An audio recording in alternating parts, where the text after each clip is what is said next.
Number 4. This structure goes like this. ये है structure 4. Subject plus don't, doesn't, didn't, इन तीनों में से कोई एक जरूरत के मुताबिक.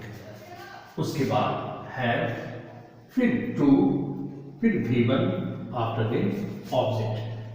वर्ब के बाद ऑब्जेक्ट तो हमेशा लगता ही है. डोंट, डजंट, डिडंट, ये 3 ऑक्सिलरी वर्ब्स लगा हुआ है. Now question arises where to use these 3 auxiliary verbs. So we shall use these 3 auxiliary verbs as per requirement. इन तीनों auxiliary verb को जरूरत के मुताबिक हम लोग यूज करेंगे. जैसे अगर don't या doesn't का यूज करेंगे तो ये हिंदी अर्थ ऐसे देगा. don't नहीं जाना है, नहीं जाना पड़ता है, प्रेजेंट फॉर्म में. और जब इस डिडंट को यूज करते हैं तब ये मतलब देगा नहीं जाना था, नहीं जाना पड़ता था, नहीं जाना पड़ा. सो जैसी जरूरत हो वैसा हम लोग इन तीनों में से कोई एक ऑक्सिलरी वर्ब देंगे. और ध्यान रहे ये जो हैव है, this auxiliary verb have will never ever change irrespective of the subject. We shall use have. Subject चाहे कुछ भी रहे, हम लोग सेकेंड ऑक्सिलरी वर्ब जो यहाँ पर है हमेशा हैव ही रहेगा. किसी भी परिस्थिति में इसको हैड या हैज में प्रयोग कभी नहीं करेंगे. ये इसको हमेशा हैव ही लिखना है. फिर 2 + V1 और V1 के बाद तो ऑब्जेक्ट लगता ही है, सो लगाएंगे. अब this structure number 4 is nothing but the negative और interrogative form of structure number 3. So let me write it. ये negative interrogative form of structure number 3. ये स्ट्रक्चर नंबर 4 स्ट्रक्चर नंबर 3 का ही नेगेटिव या इंट्रोगेटिव फॉर्म है. And I am sure that you all have read the structure number 3. उम्मीद है कि आप स्ट्रक्चर नंबर 3 जरूर पढ़े होंगे. अगर आप स्ट्रक्चर नंबर 3 नहीं जानते हैं, link is given in the description box. You can go there and you can study. तो अब इस स्ट्रक्चर को यूज करना है और यूज करेंगे तो ऐसे अर्थ आएगा. Let us take an example. एक एग्जांपल से एक सेंटेंस है ये. अब रोहित को एक नौकरी पाने के लिए श्री वर्मा की चापलूसी नहीं करनी पड़ती है. नहीं जाना पड़ता है, नहीं जाना है, नहीं जाना पड़ता है, इसी पर है. यानी डोंट या डजंट इन दोनों में से कोई एक लगाना है. और हम जानते हैं डू कहाँ लगता है, डस कहाँ लगता है. सिंपल प्रेजेंट टेंस में हम लोग वी स्टडी इन लेंथ. तो पहले इतना बनाइए. शुरुआत में नाम रोहित को चापलूसी नहीं करनी पड़ती है. चापलूसी करना फ्लैटर, तो पहले इतना का बनाओ. Subject Rohit, Rohit singular, does लगाओगे तो Rohit doesn't have to flatter. तो रोहित को चापलूसी नहीं करनी पड़ती है. इतना का हम लोग कैसे बनाएं. Rohit doesn't have to flatter. Rohit, चूंकि रोहित सिंगुलर है इसलिए डज लगाएंगे. Rohit doesn't have to flatter. इतना तो हो गया. अब doesn't have to flatter. V1 के बाद क्या है, ऑब्जेक्ट. तो ऑब्जेक्ट किसको कहते हैं, काम का असर जिस पर पड़ता है.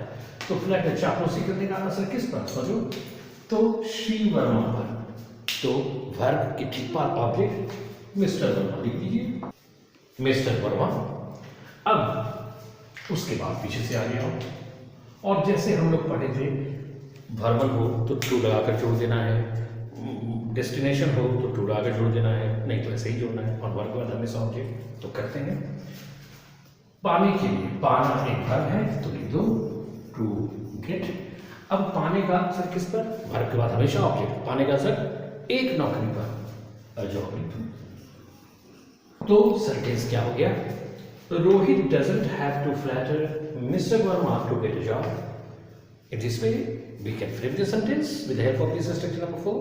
which is the negative or interrogative form of structure number 3. Now let us take one more example. This is another sentence based on this structure that we have to translate. ये दूसरा सेंटेंस है जो हम लोग को translate करना है इस स्ट्रक्चर पर. तो अब देखो पहले सेंटेंस देखो. उन दिनों मुझे कॉलेज जाने के लिए एक लंबी दूरी तय नहीं करनी पड़ती थी. तो सबसे पहले शुरुआत में नाम मुझे और अंत वाला काम तय नहीं करनी पड़ती थी. अब सबसे पहले तो देखें कि डोंट डजंट डिडंट या डोंट डजंट डिडंट इन तीनों में से कौन सा ऑक्सिलियरी वर्ब रहेगा. तो तय करनी पड़ती थी, तय नहीं करनी पड़ती थी. अब देखो डिडंट नहीं जाना था, नहीं जाना पड़ता था, यानी इन तीनों में से डिडंट चाहिए हम लोग को. तो बनाइए तो सेंटेंस इतने का मुझे तय नहीं करनी पड़ती थी. इतना का कैसे बनाएंगे, कितना बने कैसे बनेगा, ऐसे. I didn't have to cover, subject I didn't have to cover. अब वर्ब के बाद ऑब्जेक्ट. तो कवर यानी तय करना, इसका असर किस पर पड़ा है देखो. तो तय करने का असर एक लंबी दूरी पर, यही ऑब्जेक्ट हो गया. तो वर्ब के बाद ठीक बात हमेशा ऑब्जेक्ट लगाते हैं. तो कवर अ लॉन्ग डिस्टेंस लिख दीजिए, अ लॉन्ग डिस्टेंस लिख दिए. अब पीछे से आ गया जाने के लिए, जाना P1 है, टू लगाकर ऐड करो, टू गो. अब कहाँ, कॉलेज. कॉलेज एक डेस्टिनेशन है, मंजिल है, टू लगाकर ऐड करेंगे ऐसे, टू कॉलेज. अब ये जो टाइम है, टाइम शुरू में लिखकर खत्म कर दो. तो क्या हो जाएगा, दोज डेज. दोज डेज लिख दिया. सेंटेंस क्या बन गया, those days I didn't have to cover a long distance to go to college. In this way we have to frame the sentence. अब इस सेंटेंस को देखो. क्या रवि को 2 वक्त का भोजन प्राप्त करने के लिए अनेक कठिनाइयों का सामना करना पड़ता है. ये भी इसी स्ट्रक्चर पर है. But you try to observe one thing. एक चीज ध्यान दो, इसमें क्या है, इन दिस हिंदी सेंटेंस नहीं इज मिसिंग. इस हिंदी सेंटेंस में शब्द नहीं गायब है. लेकिन हम लोग तो स्ट्रक्चर लिखे हैं don't doesn't didn't. In this situation I mean when Hindi sentence doesn't consist of नहीं, अगर हिंदी सेंटेंस में नहीं है, ये शब्द नहीं गायब है, तो इस स्ट्रक्चर से नॉट तुम भी हटा देना. एक बात. दूसरी बात, ये इंट्रोगेटिव सेंटेंस है. तो इंट्रोगेटिव सेंटेंस में it's a foregone conclusion that we always use the concerned auxiliary verb before the subject while making an interrogative sentence. ये तो जाना हुआ बात है कि इंट्रोगेटिव सेंटेंस बनाते समय, प्रश्न बनाते समय जिसका जो ऑक्सिलरी वर्ब है वो सब्जेक्ट के बाहर चला आता है, तो बाहर ले आना और नॉट को छोड़ देना, स्ट्रक्चर से हटा देना. तो पहले इतना का बनाइए. क्या रवि को सामना करना पड़ता है, पहले तो इतना को बनाए तो क्या हो जाएगा, तो सेंटेंस कुछ ऐसा हो जाएगा. रवि है, प्रेजेंट फॉर्म में जाना पड़ता है, यानी डोंट डजंट, इसी दोनों में से कोई एक लगेगा. Since Ravi is singular so we shall use does. चूंकि रवि सिंगुलर है तो हम लोग डज का यूज करेंगे, उसको सबसे बाहर लाएंगे. और नहीं सेंटेंस से गायब है तो नॉट नहीं लिखेंगे. तो देखो इतना का क्या हो जाएगा, ऐसे. Does Ravi have to face, सामना करना का फेस. डज नॉट तो लिखना नहीं है क्योंकि सेंटेंस में, हिंदी सेंटेंस में नहीं गायब है, तो डज को बाहर. Does Ravi have to face, does Ravi have to face, इतना हो गया. और फेस वर्ब के बाद ऑब्जेक्ट. तो फेस सामना करने का असर किस पर, अनेक कठिनाइयों का, यानी अनेक कठिनाइयों पर असर पड़ रहा है इस वर्ब का, फेस का. तो वर्ब के ठीक बाद ऑब्जेक्ट ऐसे लिख देते हैं. हो गया. Several difficulties.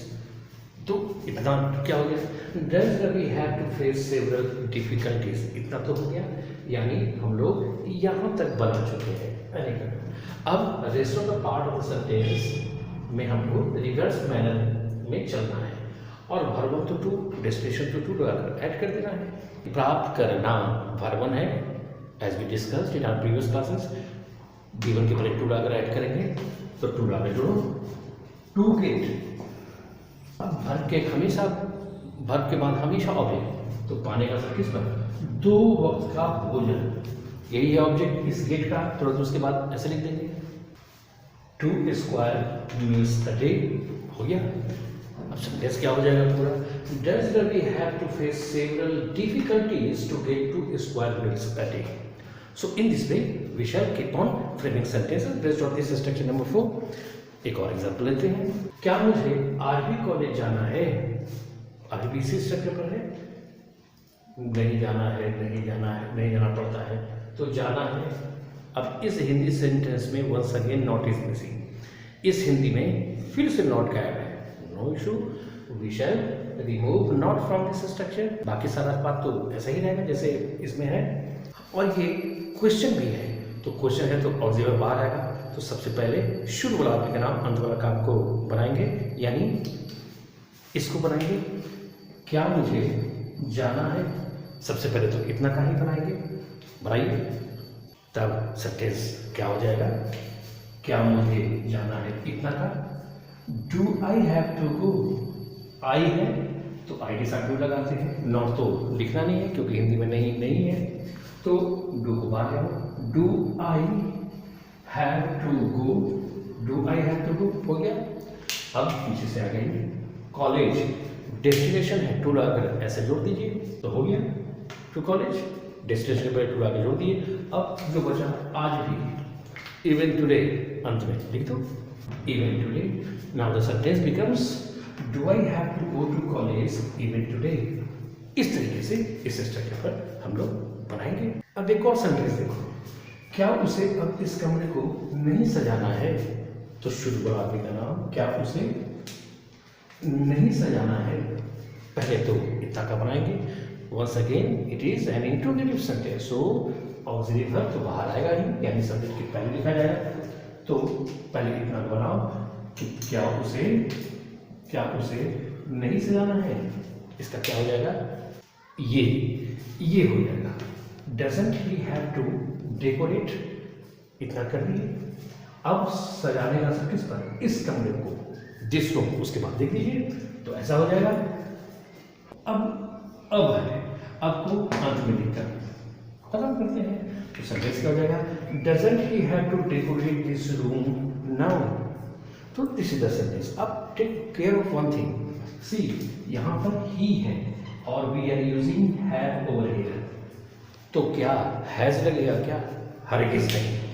क्यों, क्योंकि second auxiliary verb never changes, only the first auxiliary verb changes according to the subject, not the second और थर्ड वन। हमेशा इंग्लिश में ये जो है सब्जेक्ट के अनुसार पहला ऑक्सिलरी वर्ब चेंज होता है, दूसरा नहीं, दूसरा कभी नहीं। तो हैव तो हमेशा हैव ही रहेगा, तो ये ही के अनुसार क्या लगा, डज, जो कि क्वेश्चन होने के कारण बाहर चला आया। हैव तो हमेशा हैव ही रहेगा, so take care of this.